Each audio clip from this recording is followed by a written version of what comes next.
বিশ্বের প্রায় 2 মিলিয়ন মানুষকে বিশুদ্ধ জল সরবরাহের লক্ষ্যে কাজ করছি। মালাউইয়ের এই গ্রামে এখন 1,000-এরও বেশি মানুষ বিশুদ্ধ জল পান করতে পারছে। এটা আমাদের করা অনেক আর এটা হবে ইতিহাসের বৃহত্তম ক্রিয়েটর কোলাব। তোমাদের প্রিয় 3,000-এরও বেশি ক্রিয়েটর এতে যোগদান করেছে, যাদের সর্বমোট ফলোয়ার 3 বিলিয়নেরও বেশি। আর এটা হতে পারে আমাদের সবথেকে বড় ফিলান্থ্রপি প্রজেক্ট, টিম ওয়াটার। আমরা সকলেই বিশ্বজুড়ে একত্রিত মিলিয়নেরও বেশি অভাবী মানুষের কাছে কয়েক দশক ধরে বিশুদ্ধ জল পৌঁছে দিতে। আর আমরা শুরু করছি মালাউই থেকে। এদের জল খাওয়ানো যাক। আমরা এই পাম্পটা ইনস্টল করেছি, এই প্রথমবার আমরা এটা ইউজ করতে চলেছি। এবার প্রথম জলটা খাবে গ্রামের প্রধান। দেখো ওকে তৃপ্ত দেখাচ্ছে। এই পুরো সম্প্রদায় এই ধরনের পুকুর থেকে সংগৃহীত জলের উপর নির্ভর, আর সেই জল ওদের অনেক দূর বহন করে নিয়ে যেতে হতো। এটা ওদের প্রতিদিন করতে হয়। এই জলটাকে এরকম দেখতে কেন? মানে এখানে দেখো কত নোংরা। এটা পান করলে আমি অসুস্থ হতে পারি। হ্যাঁ, অসুস্থ হতে পারো। সবাই একমত হবে গো? মানে দেখো খালি চোখেই দেখা যাচ্ছে এই জলটা কত নোংরা। এটা আর খেতে হবে না, কারণ এখন পাম্পটা আছে। স্থানীয় নেতারা জানালো যে এই সমস্যার সমাধান এখন হয়ে গেছে। দেখো এরা এখন কতটা খুশি। এখানে বসবাসকারী 1,000-এরও বেশি মানুষ এখন এই পাম্পের সাহায্যে বেঁচে থাকবে। অর্কুন নাকি বেন কে পাম্প করবে, আমি কিন্তু ক্লান্ত। এই দুজনের মিলিত সাবস্ক্রাইবার 55 মিলিয়ন, আর এরা হলো টিম ওয়াটার মধ্যে মাত্র 2 জন। এই নাও ধরো। প্রচুর জল রয়েছে। জিমি, এটা কি সারা জীবন চলবে? যতদিন এই কূপটি রক্ষণাবেক্ষণ করা হবে, মানে টিম ওয়াটার সেটা করবে, তার মানে বলা যায় এটা সারা জীবনই চলবে। আর আমাদের এই বিশাল কর্মযজ্ঞের এটা ছিল সূত্রপাত। টিম ওয়াটারের লক্ষ্য রয়েছে $40 মিলিয়ন সংগ্রহ করা, যাতে বিশুদ্ধ জল পায় 2 মিলিয়ন মানুষ। চলো যাই পরের জায়গায়। এবার আমরা যাই যেখানে কলম্বিয়ার মানুষরা আমাদের দারুণ ভাবে স্বাগত জানালো। তোমরা খুবই ভালো, এসব করার দরকার নেই। অবাক লাগলেও স্থানীয় জলের উৎসের জন্য এই পাম্পটা তৈরি করেছে একজন স্থানীয় ব্যক্তি, কোনো ফর্মাল ট্রেনিং ছাড়াই, শুধুমাত্র স্পেয়ার পার্ট দিয়ে। তুমি এটা তৈরি করেছো রিসাইকেল বাইসাইকেল পার্ট দিয়ে? হ্যাঁ। আর এই কূপটাই 1,000-এরও বেশি মানুষকে এখন জল সরবরাহ করছে।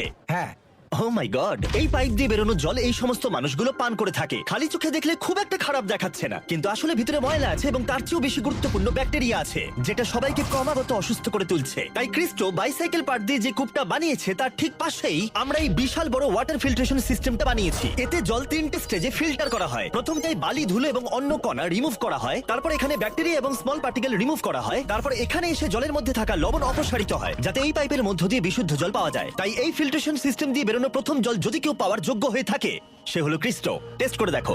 আরে ওকে দেখো একবার, ও এক নিঃশ্বাসে পান করছে। জলটা খুবই মিষ্টি। তোমার ভালো লেগেছে? ভালো তো? দারুণ।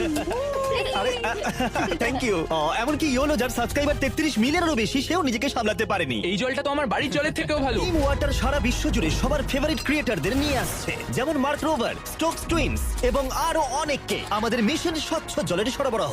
অসংখ্য মানুষের যা প্রাথমিক অধিকার। আমরা তৈরি করেছি এই বিশাল ওয়াটার স্টোরেজ কন্টেনার, যা ধারণ করতে পারবে 20,000 বোতল জল। আর যেহেতু আমরা রিসাইকেল যোগ্য প্রচুর বোতল এনেছি, তাই আমরা সবার সাথে বিশুদ্ধ পানীয় জল ভাগ করে নিতে দেরি করলাম না। এই নাও তোমাদের সকলের জন্য জল রয়েছে। দুর্ভাগ্যবশত গোটা বিশ্ব জুড়ে প্রতি 10 জনের মধ্যে একজন বিশুদ্ধ পানীয় জল পায় না। তাই তোমাদের সাহায্য দরকার $40 মিলিয়ন সংগ্রহ করতে, যার মধ্যে প্রতি $1 গড়ে একজন মানুষকে গোটা বছর বিশুদ্ধ পানীয় জল সরবরাহ করবে। এই ফিল্ট্রেশন সিস্টেমকে বিদ্যুৎ সরবরাহ করতে আমরা একটা সোলার ফার্ম ইনস্টল করেছি। কিন্তু আমরা এখানেই থামিনি। বাচ্চাদের জন্য একটা স্পেশাল সারপ্রাইজ রয়েছে। এটা তোমাদের নতুন খেলার মাঠ। খেলার মাঠ দেখে ওরা এতটাই এক্সাইটেড যে জলের কথা ভুলে গেছে।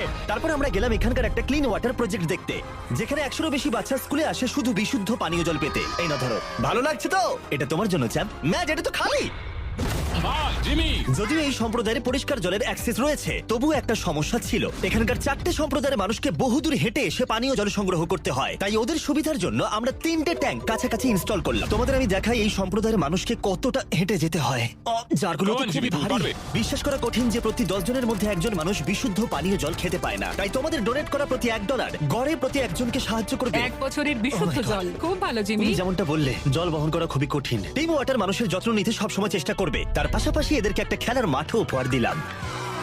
আর তারপরে আমরা গেলাম ভারতের উত্তরের দেশ নেপালে, যেখানকার এই ছোট্ট গ্রামের মানুষদের আঁকাবাঁকা পথ দিয়ে কষ্ট করে উপরে উঠতে হয় এই কলে পৌঁছতে, যেখানে ওরা শুধুমাত্র 1 খণ্ড কাপড় দিয়ে জলকে ফিল্টার করার চেষ্টা করে। আমার পেছনে রয়েছে 3টে ট্যাঙ্ক, যেটা এখানকার 300 মানুষকে পানীয় জল সরবরাহ করবে সব সময়ের জন্য। এই ট্যাঙ্কটা কমপ্লিট হয়ে যাবার পরে 15,000 লিটার জল ধারণ করতে পারবে। আর জল পরিষ্কার, জীবাণুমুক্ত এবং পানীয়ের জন্য নিরাপদ করার একটি ব্যবস্থাও থাকবে। এটা তৈরি হয়ে যাবার পর এটা মোটামুটি কতদিন কমিউনিটিকে সার্ভিস দিতে পারবে? মোটামুটি 15 থেকে 20 বছর তো নিশ্চয়ই। আমরা পেয়েছি ওয়াটার এডকে, আমাদের লিড গ্লোবাল পার্টনার, যারা এই কাজে আমাদের সাহায্য করছে। তারা লোকাল গভর্নমেন্টকেও সাহায্য করে সবকিছু সুষ্ঠুভাবে পরিচালনা করতে এবং মেরামত করতে। আমরা শুধু এটাকে তৈরি করে দিচ্ছি না, আমরা এটাকে মেনটেন করার দায়িত্বও নিচ্ছি। আমাদের এবার কাজ শুরু করা উচিত। হ্যাঁ, চলো। এই ওয়াটার ট্যাঙ্কটা তৈরি করতে 2700 কিলো কংক্রিট লাগবে আমাদের। আমরা আজ 18 ঘন্টা কাজ করেছি। তার মানে এরা একদিন আগেই পরিষ্কার জল খেতে পারবে। আমি 24 ঘন্টা কাজ করব। না, আমার দিকে তাকানোর কিছু নেই।